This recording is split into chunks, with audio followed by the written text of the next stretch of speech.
Hey guys, Goji here. We're back with another Goji Reviews episode. Today we're going to be taking a look at my first figure from the Age of the Primes line, and it's the Voyager class, Voyager class, Prima Prime. Prima Prime, I don't know. Before we look at this amazing figure, let's look at the box first. They went back to windowed packaging. I love that. I appreciate that. You can see the instructions in there. Yeah, I just packed it. See the Cybertronian van mode. There he is holding his weapon, the Star Saber. There's some of the 13, which is Alpha Trion, Prima Prime, and Invector Prime, who was released a while back. Then there's the Holy Artifact, the Star Saber, 20-step conversion. It's got the Matrix inside. Gonna put on a sword. All that fun jazz. Yeet. I didn't throw it. Don't worry.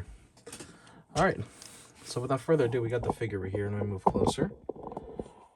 And yeah, he's mostly gonna be in white with some gray going on here. This is like an offish white, sort of like white gray. It's kind of hard to tell on camera. That's because of lighting. But the blue that shows up on here does stand out, and it highlights certain details pretty well. There's a lot of greebling on him anyways, so even more details to behold. And yeah, so his legs, you can be looking like this to get that sort of heroic posing. But yeah, you know, the heroic standing, like, oh, gotta say a speech, monologue, whatever. But yeah, even the back end, even though this is the whole car part, this is the whole front of the car or the van, it's surprisingly flat, and it doesn't really hinder his silhouette a lot. In fact, the little bits here kind of add to it, kind of showing like, oh, this dude's got some bulk. Of course, the wheels are back here. They're well hidden, yet they also, the way they're placed in the legs as they are, sort of also act like filler pieces, which is pretty nice. I like it. Yeah, even the head. From what I understand, most of the body is like Prime, like Transformers Prime almost type of design, versus the head being G1-esque. I'm not too sure on that. You guys can let me know in the comments down below. But yeah, no, this figure is pretty great. I've had it for a while, and I've kind of enjoyed messing around with them. Let's start with articulation, though. You kind of saw it right here.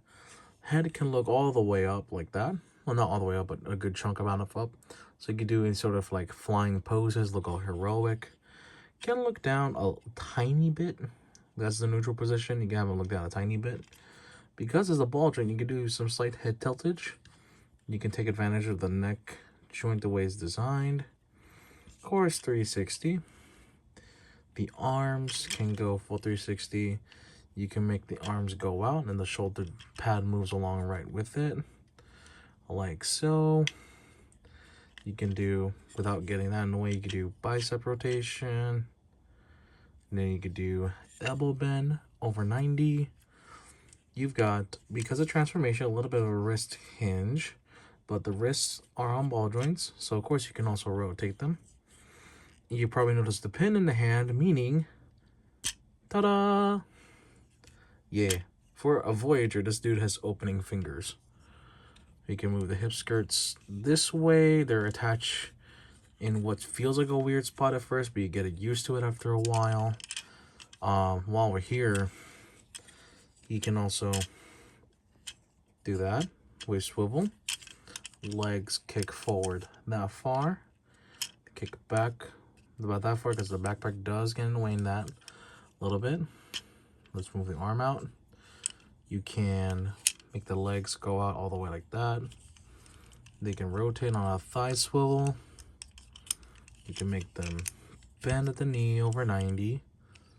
Pretty good knee bend. And you've got ankle tiltage and a little bit of up and down with the ankles. Yeah, articulation is pretty good. He's got enough to work with. You can make his arms are posable to where you can make him do a two-handed sword stance if you want. You can do a lot with him. I do want to know a few things. One, mainly being just the shoulders.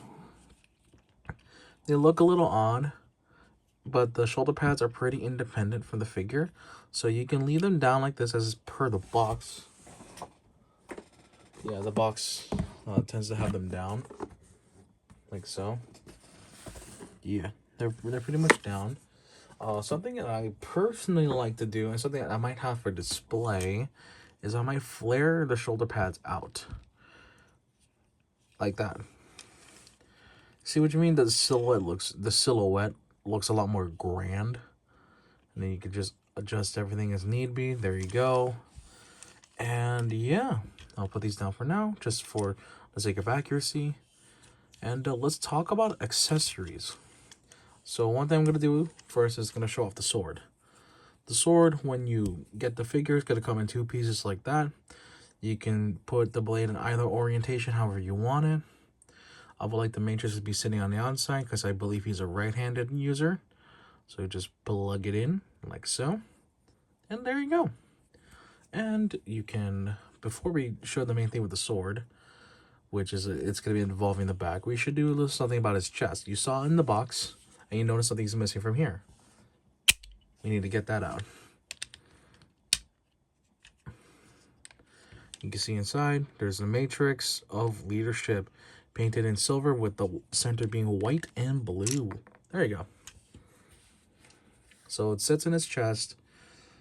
Because he also has opening fingers, you can get him to do the lighter, darkest hour sort of deal. Although you kind of have to cheat a little bit, fold arms in, like so. Yeah, and then open up the hands.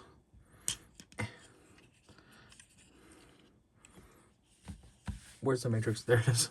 Yeah, you can sort of get him to do it. You can get him to do it, sort of. Because the thumbs are a little bit thicker, but they're not too thick to where you really can't pull it off. Although the fingers on my copy are sort of tight. Then you can do the same for the other side. And yeah, you can have him hold it. It's the same type of Matrix you get with your Primes. Or your Optimus Primes anyways. So yeah, you can have him hold it. But that's not the correct thing about it. That's not the main point. That's not the main purpose. The main purpose of the Matrix for this case is, let's get the hand out of that really sus pose, is that it goes with this. These go together like bread and butter. And there you go. But we're not done yet. I want to show off a little bit of point of articulation that you can pull off. So let's say the sword is there, right? You can peg it on either side. But if you manipulate the shoulders enough, you can get him to grab the saber. Just manipulate everything as you can. And then just kind of do all this. And then, well, bam! He can hold the sword. I'll probably flash some photos on screen of different poses I got him in. You're probably going to notice a little bit in the thumbnail. Maybe, depending on which one I use. But yeah, you can have him hold the sword. And do some pretty sick action poses. Like I can make one up real quick. Like so. Get the hand open. Like so, there you go. Get the knee going. And that's not a really cool battle pose per se, but that's something you can do. Then, yeah, you can do all that. Now, since we got everything else done, let's go to do some English. Let's go to do some, I can't English. Let's do some size comparisons, shall we? Shall we? I can't English today. Alrighty, so starting things off with our size comparison here, we have the G1 Retro Prime. You're going to see a pattern real quick. And then here's another Prime, this time Earthrise. Transformers 1 Prime. IDW Prime. G1 Cartoon Prime. Galaxy Prime. And finally, Vector Prime, his co-prime. Yeah, that was quite the prime size comparison. Please laugh. Please laugh. I appreciate it if you laughed.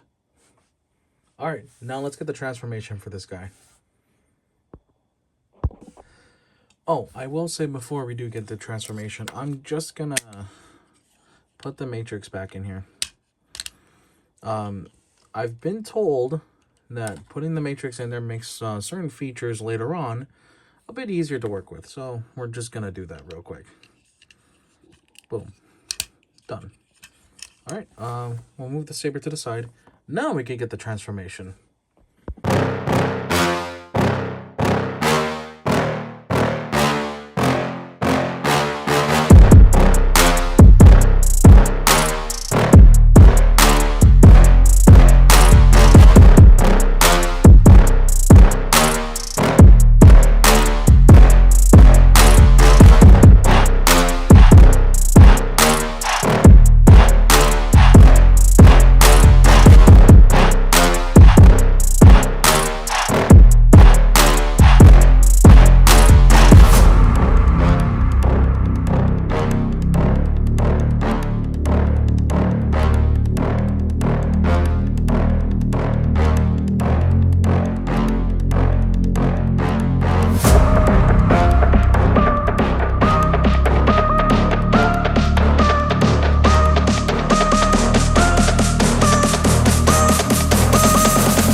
Alrighty, and here we have Prima Prime in his alt mode. Do you see how smooth that is? That's absurd how smooth that is. It helps that all of these wheels, as far as I know, seem to be pinned. Oh, this one got caught a little bit. Hold on.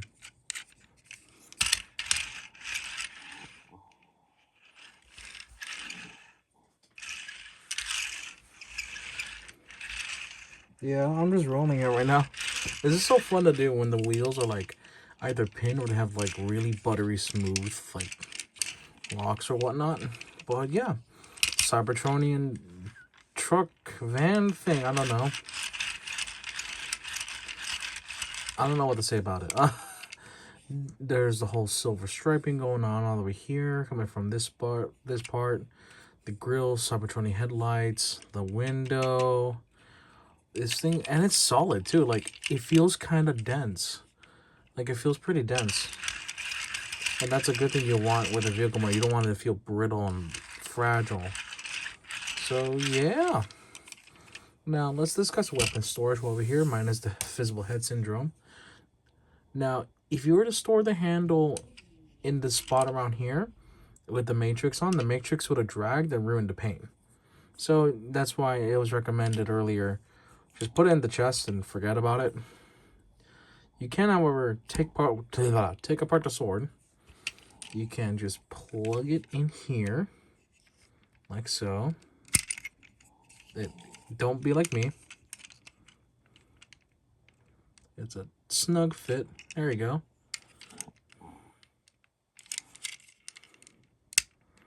There you go. But now it can still roll with the handle inside, and you can, I believe, snag the back in here somehow. Oh, right, yeah. There is a tiny little peg in there. Right there. That's just big enough for me to drop the blade. I mean, big enough for me to put the blade in here, like so. So that you have the blade kind of pretty well hidden. You can have it well hidden in the truck mode, minus it sticking out a tiny bit in the back. But otherwise, it doesn't impede rolling. There is one more feature, however, that is pretty funny. Since Prima Prime is known to light our darkest hour with the Matrix, even though we don't have it on hand, one thing we can do is shove it in the middle right here. This is how he lights our darkest hour. Just straight up whoosh. This is gonna go up a Decepticon, or they're not gonna like it. It'll be like goes inside, just like, oh, that's internal pain. Whee! Yeah, this is a pretty funny storage method though. Again, I can't get over how the wheels are like pretty smooth. Like, that's nuts. And then it just, yeah. Whee!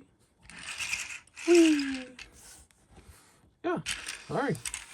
Let's do a little bit of a size comparison. This time it won't be Prime centered, unfortunately, but it'll be a size comparison. Alright, starting with size comparison, we have Bumblebee Movie Prime with the truck trailer thing.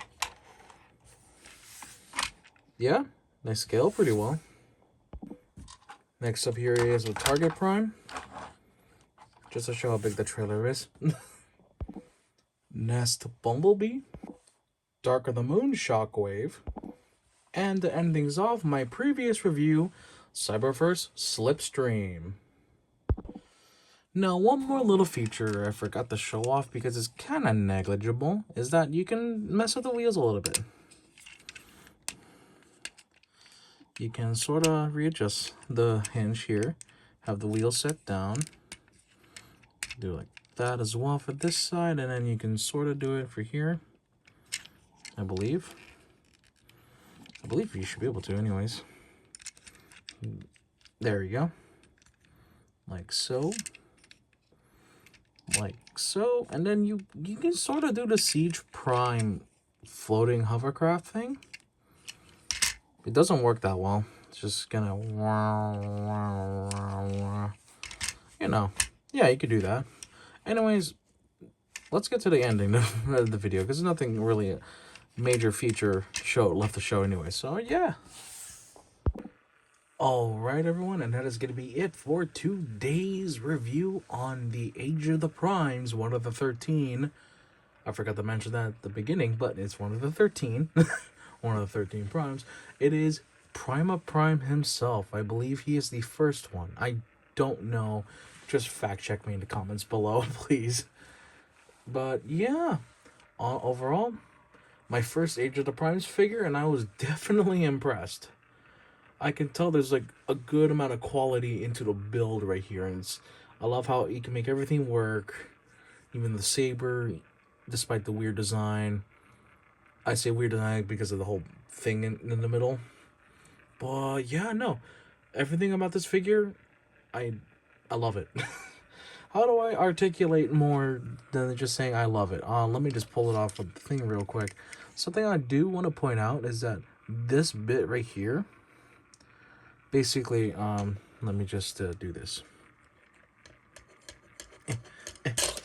Something I forgot to mention. This whole thing is blue, clear plastic. They just painted silver on the bits right here. That's why it looks so different from the sword. But honestly, I really like how different that bit of silver looks from the Matrix and then from the actual handle, the blade, and everything about it.